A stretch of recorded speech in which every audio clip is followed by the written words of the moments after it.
distingués invités, mesdames et messieurs de la diaspora, bienvenue à Newark, New Jersey, à quelques encablures de New York City, la métropolitaine.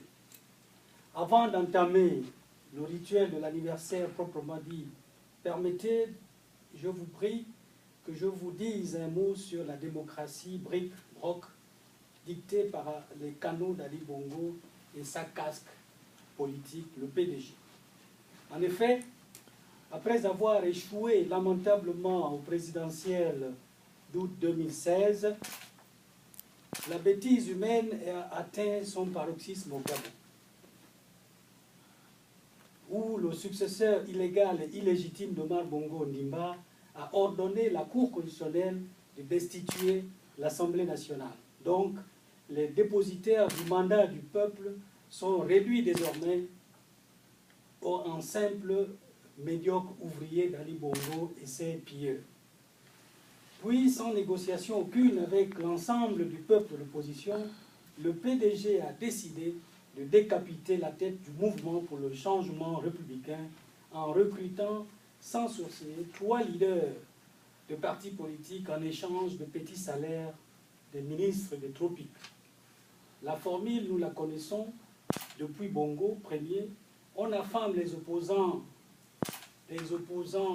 du ventre, on leur coupe les salaires, on les envoie au chômage des années durant pour les rendre très vulnérables et après, on les fait chanter. Maintenant que David Badinga, ancien lieutenant de Pierre Mamundou, et Moukani Ouangou, le juriste consultant du charismatique de fin leader du UPG, sont les nouvelles proies des appétits sataniques du maître maçon du bord de mer, cela va durer le temps de les sucer, de les opposer aux Gabonais et les humilier et de les éloigner des objectifs de leurs partis respectifs, le temps de les isoler, et Bongo les enlèvera du gouvernement. Permettez aussi que mon parti politique, le Rassemblement des Gabonais républicains et son allié du gouvernement des paysans en exil, vous parle du statu quo que vit actuellement le Gabon, mon pays natal, et surtout du rôle que devrait désormais jouer la diaspora dans le dénouement de la crise multiforme qui sévit au Gabon.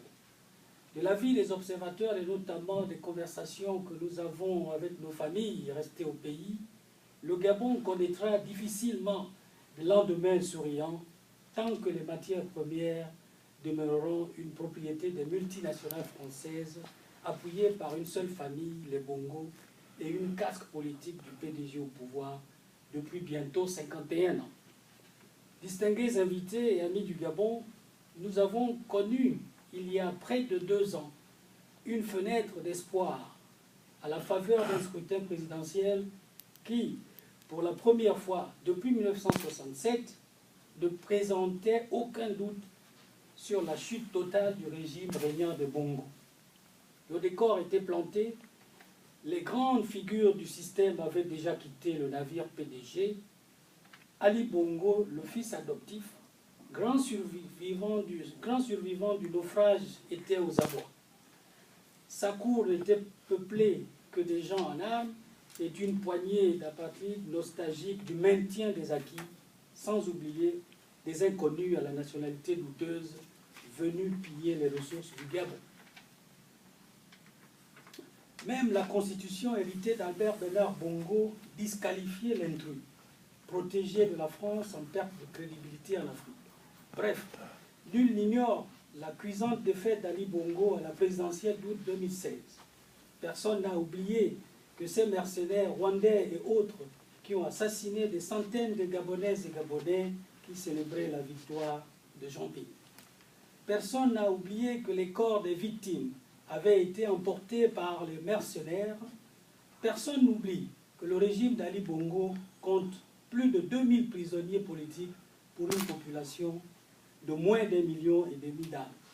Chers compatriotes, amis du Gabon, je ne vous ai pas appelé ici pour vous faire revivre le film d'horreur.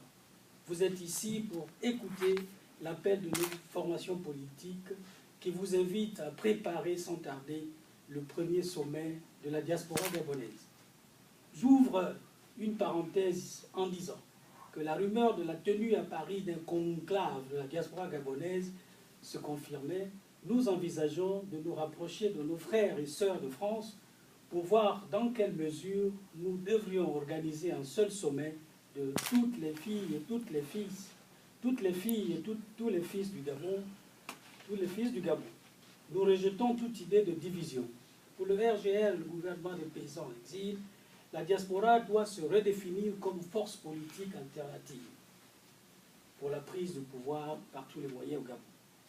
Cela fait 2 ans que nos aînés se battent pour récupérer par voie démocratique le pouvoir volé. Le vote démocratique ne signifie pas grand-chose à ce gros enfant adoptif Ibo venu du Biafra, nostalgique des bruits du canon et d'explosions de bombes.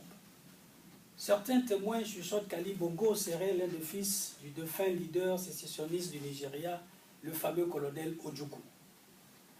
Tout le monde est d'accord que la communauté internationale a des intérêts au Gabon et que ceux-ci sont défendus par l'indésirable Ali Bongo Ondimba.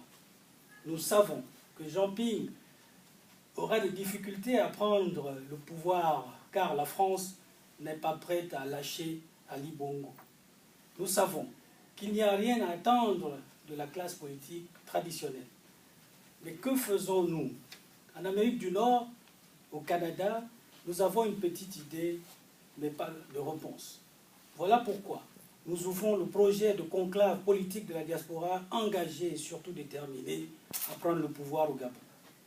Nous avons donc des préalables à débattre aujourd'hui qui sont, comme vous le savez, en premier, il est impératif de précipiter le départ du PDG, 50 ans ça suffit. Renégocier le changement avec la France, trouver une autre puissance partenaire. Les Gabonais eux-mêmes peuvent-ils financer leur propre mouvement de libération?